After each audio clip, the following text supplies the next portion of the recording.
En cette période pré-olympique, évoquer le lien entre le sport et la foi, c'est un peu tarte à la crème.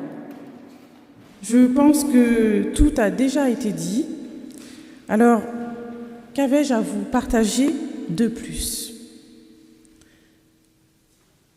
Je voulais vous partager quelques réflexions sur les valeurs du sport individuel, en ce qu'elle nous apporte de l'endurance, de la persévérance, mais également leur lot de souffrance. Je voulais voir comment est-ce que le sport collectif pouvait combler le vide, pouvait nous amener à accomplir notre projet commun. Et puis, je voulais vous exposer en fait une réflexion sur notre projet commun. Quel est notre but? Le lien entre le sport et la foi est récurrent dans les Écritures. Paul part de courir aux Philippiens, de combattre aux Romains et de boxer aux Corinthiens. Le sport individuel nous parle d'endurance, il nous parle de persévérance, de l'entretien du corps pour atteindre la performance. Tout ça, nous le savons. Mais cette performance-là, pourquoi faire? Et en tant que chrétien, quelle est notre performance? Qui est-ce que je veux servir quand j'atteins le sommet? Pourquoi être un champion? Quelle valeur est-ce que cela nourrit? Pour nourrir ma réflexion, j'ai écouté un podcast Théolympique. J'ai écouté une championne, une athlète de haut niveau, Charlotte Ménière-Vaucher. Elle nous donne un début d'explication. Pour elle, il faut connaître en fait la source de sa motivation. Elle dit que la performance, ça doit être le reflet de l'amour de Dieu.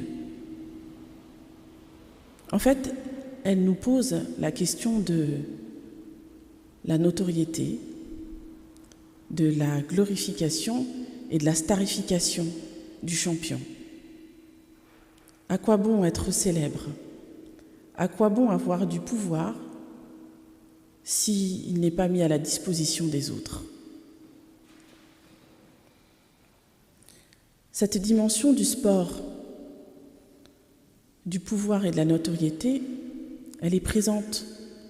Chaque jour, nous la voyons, nous en connaissons des sportifs célèbres. Michael Phelps le dit, il l'a écrit. Il a eu des tas de médailles, mais il n'était pas heureux.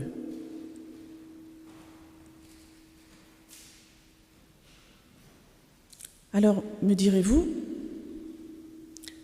peut-être le sport collectif pourrait nous permettre de nourrir ces valeurs,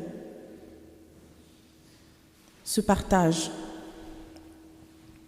C'est vrai que dans une équipe, chacun des membres, depuis son poste, sert l'objectif final, celui de la victoire. Peut-être est-ce un début de réflexion. Le sport collectif, le collectif, nous permet d'atteindre un objectif, la victoire. Mais quelle est notre victoire? Dans le sport d'équipe, l'écoute, la connaissance de l'autre, la communication sont essentielles pour jouer ensemble. Est-ce bien différent de notre vie en société? Savoir écouter l'autre, le connaître, donc partager des moments ensemble, au-delà des temps formels. construire un projet collectif et se poser la question de quel est notre projet collectif. Au sein de notre fédération des églises protestantes, nous connaissons notre projet. Il est indiqué en première page. Il rappelle la confiance reçue et partagée. Il rappelle que nous avons besoin les uns des autres, que la lecture de la Bible nous met debout, qu'une vie bonne et sobre. Pour notre projet de société, je retiendrai les 2 premières assertions. La confiance et avoir besoin les uns des autres. Parce que ces 2 concepts me paraissent universels. Telle une équipe unie vers un même but, celui qui a reçu son lot de confiance peut partager avec celui qui en manque. Il lui permet ainsi l'accès à l'autonomie, à la dignité. Nous lui permettons l'accès à son humanité.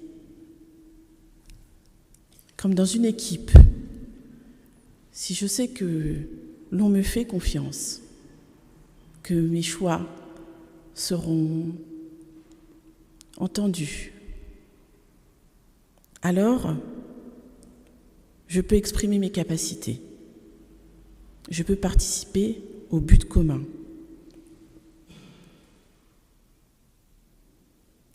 Prendre conscience de cette interdépendance, l'avoir à l'esprit, quand la colère ou le doute nous assaillent, c'est cela qui nous permet de jouer collectif. Comme nous le faisons lorsque nous accueillons les exclus, les plus démunis, que nous partageons et que nous voyons en eux leur humanité. J'ose croire que nous ne le faisons pas simplement parce que nous sommes bons. Nous le faisons parce que nous croyons que notre projet est de créer une société ouverte, accueillant l'humanité dans sa diversité. Nous le faisons parce que notre projet, c'est l'espérance. Amen.